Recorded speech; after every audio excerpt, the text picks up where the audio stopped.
قال رسول الله صلى الله عليه وسلم আল্লাহ নবী বলেছেন, মান আতা ফিরাশাহু, কোন ব্যক্তি যদি রাতের বেলা বিছানায় যায়, যাওয়ার পর ওয়া ইয়ানবি আইয়াকুমা ইউসাল্লি মিনাল লাইল, বিছানায় যাওয়ার পর নিয়ত করেছে রাতের বেলা তাহাজ্জুদ নামাজ পড়ার জন্য উঠবে।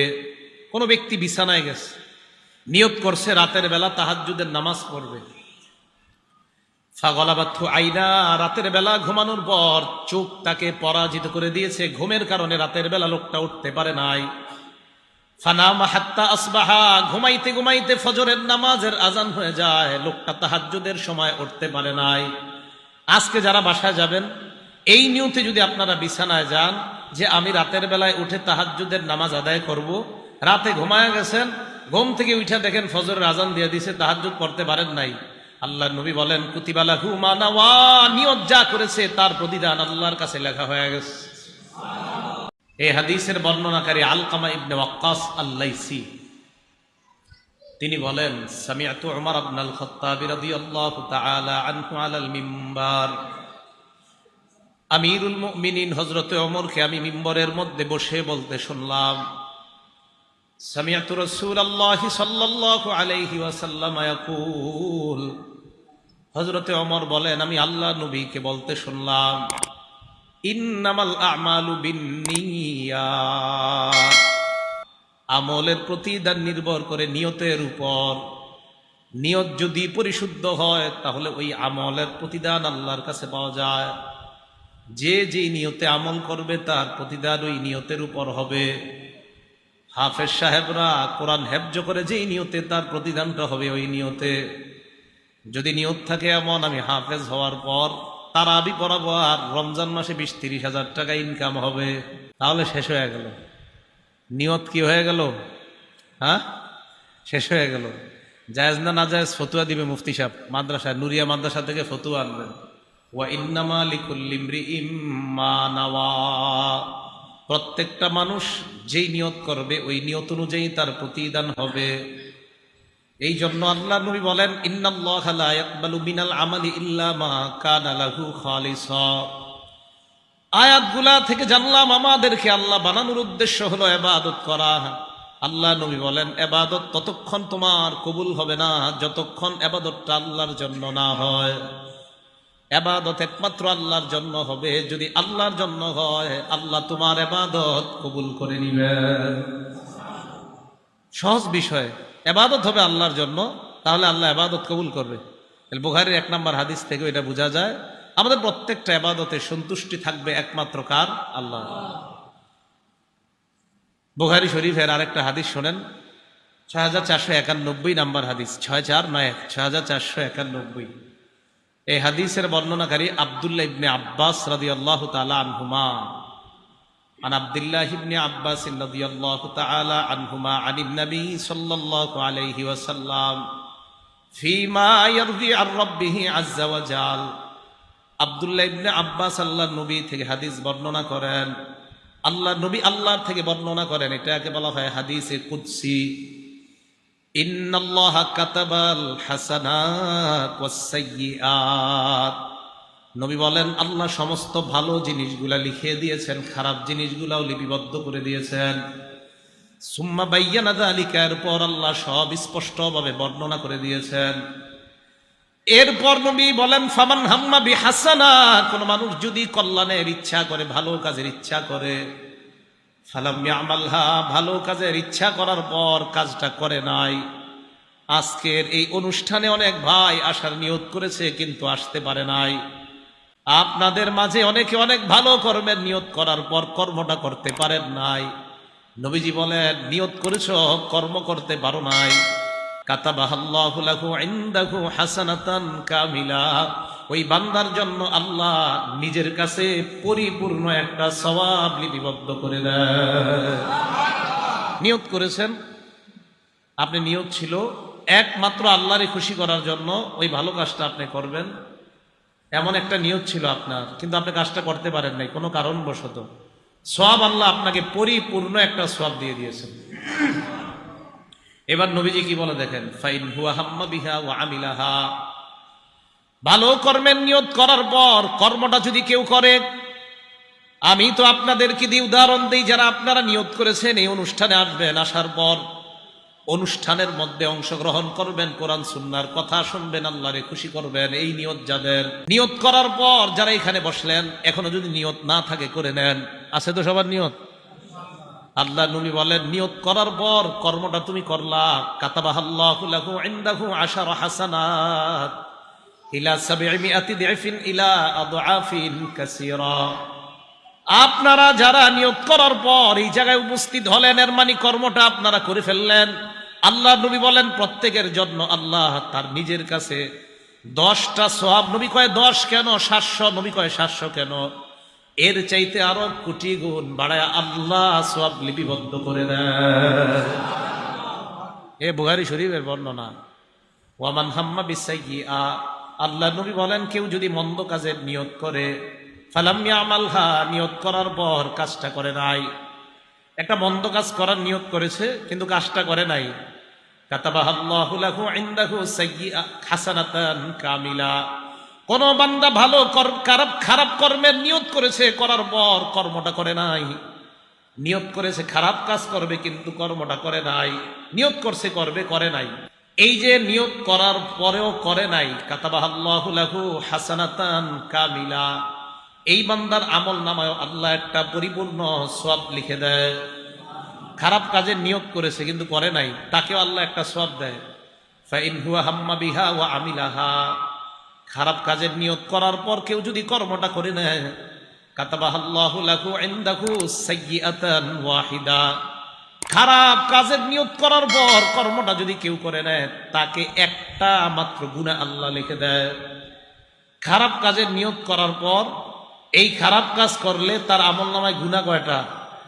ভালো কাজের নিয়ত করার পর এই ভালো কাজটা করলে সওয়াব কয়টা? 10, 10 থেকে 700, 700 থেকে বাড়ায়া আল্লাহ চাইলে আরো দিতে পারে। তাহলে নিয়ত প্রত্যেকটা আমলের আগে আমাদের নিয়তটা যেন পরিশুদ্ধ নিয়ত হয়। আল্লাহ প্রত্যেকটা ইবাদত করার আগে আমরা যেন নিয়ত পরিশুদ্ধ করে ইবাদত করতে পারি, আল্লাহ তৌফিক দান করেন। নাসাই শরীফের একটা হাদিস শোনেন, শোনার পর আজকে থেকে আপনারা এই আমলটা করার চেষ্টা করবেন যদি পারেন। নাসাই শরীফের 1787 নাম্বার হাদিস, 1787 নাম্বার হাদিস। এই হাদিসের বর্ণনাকারী আবু দারদা রাদিয়াল্লাহু তাআলা, নবীজির সাহাবা। উনি বলেন, বিসমিল্লাহ, ক্বালা রাসূলুল্লাহ সাল্লাল্লাহু আলাইহি ওয়াসাল্লাম, আল্লাহর নবী বলেছেন, মান আতা ফিরাশাহু, কোন ব্যক্তি যদি রাতের বেলা বিছানায় যায়, যাওয়ার পর ওয়াহুয়া ইয়ানবি আইয়াকুমা ইউসাল্লি মিনাল লাইল, বিছানায় যাওয়ার পর নিয়ত করেছে রাতের বেলা তাহাজ্জুদ নামাজ পড়ার জন্য উঠবে। কোন ব্যক্তি বিছানায় গেছে, নিয়ত করছে রাতের বেলা তাহাজ্জুদের নামাজ পড়বে। ফাগলাবাতহু আইনা, রাতের বেলা ঘুমানোর পর চোখ তাকে পরাজিত করে দিয়েছে, ঘুমের কারণে রাতের বেলা লোকটা উঠতে পারে নাই। ফানামা হাত্তা আসবাহা, ঘুমাইতে ঘুমাইতে ফজরের নামাজের আজান হয়ে যায়, লোকটা তাহাজ্জুদের সময় উঠতে পারে নাই। আজকে যারা বাসায় যাবেন, এই নিয়তে যদি আপনারা বিছানায় যান যে আমি রাতের বেলায় উঠে তাহাজ্জুদের নামাজ আদায় করব, রাতে ঘুমায়া গেছেন, ঘুম থেকে উঠে দেখেন ফজরের আজান দিয়ে দিছে, তাহাজ্জুদ পড়তে পারেন নাই, আল্লাহ নবী বলেন, কুতিবা লাহু মা নাওয়া, নিয়ত যা করেছে তার প্রতিদান আল্লাহর কাছে লেখা হয়ে গেছে। হ্যাঁ, এখন আপনি যে ঘুমাইলেন এটা কি হবে? নবীজি বলেন, কানা নাউমুহু সাদাকাতাম মিনাল্লাহি আযজা ওয়া জাল, তাহাজ্জুদের নিয়ত করার পরেও তুমি উঠতে পারো নাই, ওই সময় তোমার এই ঘুমটা ছিল আল্লাহর পক্ষ থেকে তোমার জন্য সদকা। আল্লাহ উঠায় নাই, ঘুমা ঘুমা ঘুমা, আল্লাহ উঠায় নাই আপনাকে। তাহাজ্জুদের সময় নিয়ত করছেন উঠবেন, পরে ফজর হয়ে গেছে, আপনি উঠতে পারেন নাই, আল্লাহ তাআলার পক্ষ থেকে এই ঘুমটা আপনার জন্য ছিল সদকা। আল্লাহ চেয়েছেন আমার বান্দা ঘুমাক, তাই আল্লাহ আপনাকে ফজর পর্যন্ত ঘুম পাড়িয়ে রেখেছেন, এরপরে আল্লাহ আপনাকে উঠাইছেন। তো তাহাজ্জুদে যে আল্লাহ আপনাকে উঠতে দেয় নাই, নবী কয় একদিক দিয়ে এটা তোমার কাছে আল্লাহর পক্ষ থেকে সদকা, আরেক দিক দিয়ে ঘুমায় রইছো তো কি হয়েছে, আল্লাহ তোমার আমল নামায় তাহাজ্জুদের সওয়াব লিখে দিয়েছে। তাহলে আমলের প্রতিদান নিয়তির উপর। হেফজখানা ছাত্ররা আজকে যারা সবক নিছে, তাহলে হাফেজ হব আমরা, আমাদের সন্তানদেরকে হাফেজ বানাবো, কারে খুশি করার জন্য? আল্লাহ। আল্লাহ কিন্তু দেখতেছে আমাদেরকে। তাহলে বুখারী শরীফের আরেকটা হাদিস আপনাদেরকে শোনাই, 123 নাম্বার হাদিস, এটা বুখারী শরীফের বর্ণনা। এই হাদিসের মধ্যে বর্ণনাকারীর নাম আবু মুসা রাদিয়াল্লাহু তাআলা। তিনি বলেন, যা রাজুলুন ইলান নবী সাল্লাল্লাহু আলাইহি ওয়াসাল্লাম, এক ব্যক্তি আল্লাহর নবীর কাছে আসছে। আসার পর আল্লাহর নবীকে বললেন, মাল কিতালু ফি সাবিলিল্লাহি ইয়া রাসূলুল্লাহ। আল্লাহর নবীকে বললেন, হে আল্লাহর নবী, আল্লাহর পথে জিহাদ কাকে বলা হয়? বলেন তো কি বললাম? আল্লাহর পথে জিহাদ কাকে কয়? নবীরা প্রশ্ন করছে। তো নবীজি কিছু কয় না, আমার দিকে তাকান। নবীজি এইভাবে আস, এইভাবে আস। তো উনি বলতেছে, হুজুর আল্লাহর পথে জিহাদ কাকে বলে? ফাইন্না আহাদানা ইউকাতিলু গদবা, আমাদের কেউ কেউ লড়াই করে রাগে, আমাদের কেউ কেউ জিহাদ করে রাগে, রাগ প্রকাশ করার জন্য জিহাদ করে। ওয়া ইউকাতিলু হামিয়াতান, কেউ কেউ জিহাদ করে প্রতিশোধের নেশায়। ইয়া রাসূলুল্লাহ, কেউ রাগে জিহাদ করে, কেউ প্রতিশোধের নেশায় জিহাদ করে। জিহাদ কোনটা আপনার কাছে জানতে চাই। আল্লাহ নবী নিচের দিকে তাকায় আছে। ফারফা ইলাইহি রাসাহু, মাথাটা উঠায় তার দিকে তাকাইলেন। প্রশ্ন জাগতে পারে, আল্লাহ নবী মাথা কেন উঠিয়ে তার দিকে তাকাইলেন? বর্ণনাকারী বলেন, ফামা রফা ইলাইহি রাসাহু ইল্লা আন্নাহু কানা কাইমা, যিনি প্রশ্নকারী তিনি দাঁড়ানো ছিলেন, তাই আল্লাহ নবী মাথা উঠায় তার দিকে তাকাইলেন। তাকায় বললেন, তুমি প্রশ্ন করলা, কেউ রাগের বর্ষবর্তী হয়ে লড়াই করে, কেউ উত্তেজনার নেশায় প্রতিশোধের নেশায় লড়াই করে। তুমি জানতে চাইলা প্রকৃত জিহাদ কাকে বলে, প্রকৃত লড়াই কাকে বলে? নবীজি বলেন, মান কাতালা লিতাকুনা কালিমাতুল্লাহি হিয়াল উলিয়া ফাহুয়া ফি সাবিলিল্লাহ, যেই ব্যক্তি লড়াই করে আল্লাহর দ্বীন যেন পৃথিবীর মধ্যে কায়েম হয়ে যায়, ইসলাম যেন দুনিয়ার মধ্যে কায়েম হয়ে যায়, এই নিয়তে যারা লড়াই করে তারাই হলো আল্লাহর রাস্তার প্রকৃত মুজাহিদ। বুঝে আসছে সবার? তাহলে জিহাদ এটা একটা ইবাদত, হতে হবে কার জন্য? আল্লাহর জন্য। আর টার্গেট পৃথিবীতে ইসলাম কায়েম করা। আল্লাহর কাছে একমাত্র মনোনীত ধর্মের নাম কি বলেন তো? ইসলাম। ইসলাম ধর্ম শ্রেষ্ঠ ধর্ম। বলেন ইসলাম ধর্ম সঠিক ধর্ম। বলেন ইসলাম ধর্ম শ্রেষ্ঠ ধর্ম, সঠিক ধর্ম। ইসলাম ধর্ম সঠিক কেন? কারণ কোন ধর্ম সঠিক কিনা এটার জন্য প্রমাণ হিসেবে দেখা হবে ধর্মীয় গ্রন্থ সঠিক কিনা। কোন ধর্ম কতটা সঠিক, মনে রাখবেন, কোন ধর্ম কতটা সঠিক এটা নির্ভর করবে তাদের ধর্মীয় গ্রন্থ কতটা সঠিক। ইসলাম ধর্মের ধর্মীয় গ্রন্থ কোরআন আগে অবিকৃত ছিল, এখনো অবিকৃত আছে। কিয়ামত পর্যন্ত চ্যালেঞ্জ রয়ে গেছে আল্লাহর পক্ষ থেকে, এটা কেউ পরিবর্তন করতে পারবে না। অতএব ধর্মীয় গ্রন্থ যেহেতু পরিবর্তনের সুযোগ নাই, এটা যেহেতু ব্যাঠিক হওয়ার সুযোগ নাই, তাই ইসলাম ধর্ম অশুদ্ধ হওয়ার কোনো সুযোগ নেই। কথা বুঝছেন সবাই? এই কথাটা সারা জীবন মনে রাখবেন। কোন ধর্ম সঠিক কিনা এটা নির্ভর করবে ওই ধর্মের ধর্মীয় গ্রন্থ কতটা সঠিক। ইসলাম ধর্মের ধর্মীয় গ্রন্থের নাম কি? আল কোরআনের কেউ ভুল ধরতে পারে নাই, কিয়ামত পর্যন্ত পারবে না।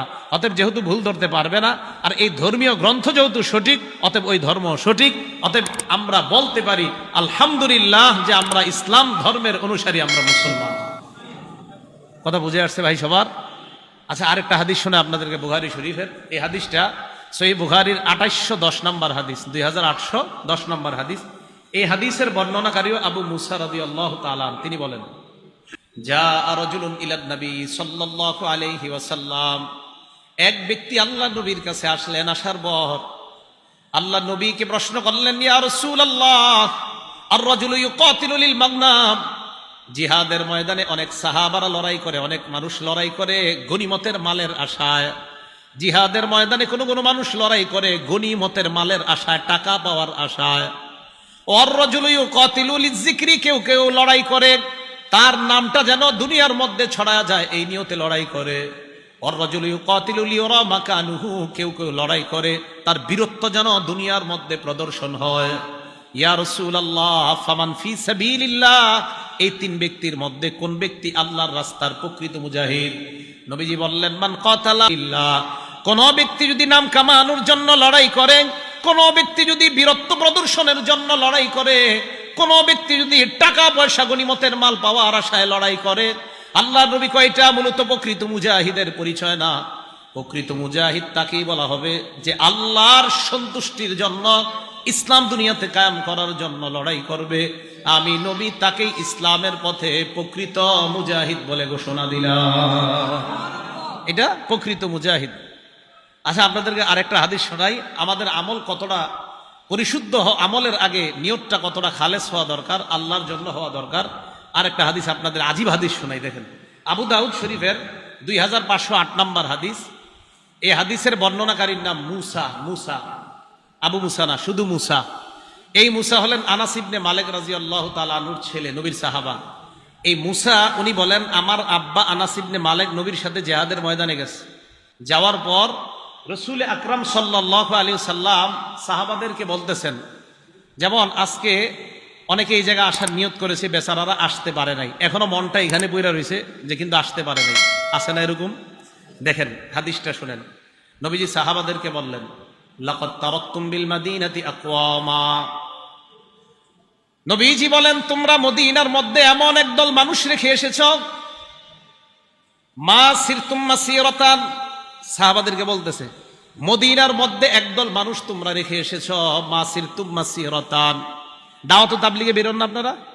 দাওয়াত ও তাবলীগে বের হওয়ার পর আপনাদের সাথে দুইজনের নিয়ত ছিল বের হবে। মসজিদও আসছে, আপনার সামানা নিয়ে আসছে মসজিদে। আসার পর ওই বেচারার ইতিমধ্যে ফোন আসছে, তোমার আম্মাকে ইমিডিয়েটলি এই মুহূর্তে হসপিটালে নিয়ে যেতে হবে। তখন ওই বেচারা কি করবে? আমির সাহেব বললেন, তোমার এখন জামাতে যেতে হবে না, তুমি তোমার আম্মাকে হসপিটালে নিয়ে যাও। তা আপনারা 3 দিনের জামাতে চলে গেছেন এক মসজিদে। যাওয়ার পর ওই ব্যক্তি হসপিটাল থেকে আমির সাহেবের ফোন দিয়ে খবর নেয়, আমির সাহেব আমি তো আসার খুব চেষ্টা করতেছি, পারতেছি না, আম্মার সব আমার দেখতে হচ্ছে, খানা আমার আনতে হচ্ছে, আম্মার ওষুধগুলো আমি কিনতে হচ্ছে, আমার যা যা প্রয়োজন আমির সাহেব আমি করতে হচ্ছে, আমি তো চাইতেছি আসতে পারতেছি না। তাহলে উনি হাসপাতালে, ওনার দিল পড়ে আছে আপনাদের সাথে। নবীজি সাহাবাদেরকে বলেন, লাকাদ তারাকতুম বিল মাদিনাতি আকওয়ামা।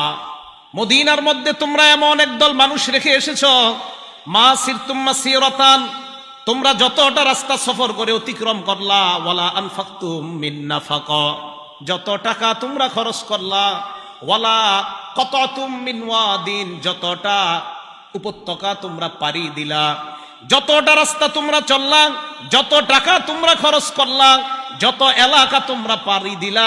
আল্লাহ নবী কয়, যারা মদিনার মধ্যে আছে, ওয়াহুম ইয়াকুনুনা মাআকুম ফীহি, যদিও তারা তোমাদের সাথে নাই, কিন্তু তোমাদের প্রত্যেকটা সওয়াবের মধ্যে আল্লাহ তাদেরকে অংশীদার বানায়া দেয়। সাহাবারা কয়, হুজুর এটা কি বললেন আপনি? কাইফা ইয়াকুনুনা মানা, এরা আমাদের সাথে কিভাবে থাকবে? ওয়াহুম বিল মাদিনা, এরা তো মদিনায়। আল্লাহ নবী বলেন, হাবাসাহুমুল উযরু, ওজরের কারণে তারা আসতে পারে নাই। এই জন্য তাদের, যদিও নাকি তোমরা আসছো, বিভিন্ন ওজর তাদেরকে আটকায় রাখছে। ওই যে দাওয়াত তাবলীগের সাথী ভাইটা ওজরের কারণে মাকে হাসপাতালে নিয়ে গেছে, কিন্তু দাওয়াতে যাইতে পারে নাই। আপনারা গাস্ত করে, আপনারা তালিম করে, ঈমান ইয়াকিনের কথা বলে, আপনারা ফজরের নামাজের পরের আমলে এই 3 দিন যা সওয়াব পাবেন, ওই ব্যক্তিও আপনাদের প্রত্যেকটা সওয়াবে আল্লাহ তাকে অংশীদার বানায় দেবেন। নিয়ত ছিল খালেদ।